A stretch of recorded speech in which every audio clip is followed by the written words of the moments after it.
ৰাতিপুৱাৰ পৰা আৰম্ভ হৈ গ'ল মোৰ ডিউটি। পাকঘৰত আহিলোঁ আৰু মাছ ভজাত লাগি গ'লোঁ। আজি ৰাতিপুৱাই পুৱাই এখেতে গ'ল বজাৰলৈ আৰু পাচলি আৰু লগতে মাছো লৈ আহিলে।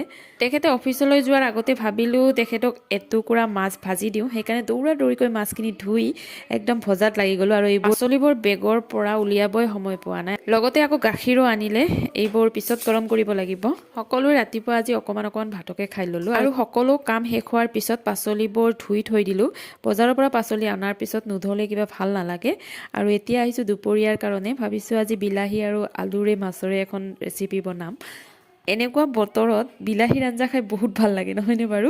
মই বিৰাটেই ভাল পাওঁ আৰু মই মাছৰ পিছৰ ভিতৰত ফিচাখন খাই বেছি ভাল পাওঁ, সেইকাৰণে আঞ্জাত আগতে ফিচাখনেই দিলোঁ। এতিয়া মোৰ দুপৰীয়া সাজ ৰেডি হৈ গ'ল, মই এতিয়া ভাত খাওঁ। গতিকে আপোনালোকৰ পৰা আজি ইমানতেই বিদায় মাগোঁ। আজিলৈ আহিলোঁ, কালি আকৌ দেখা হ'ম। Bye bye.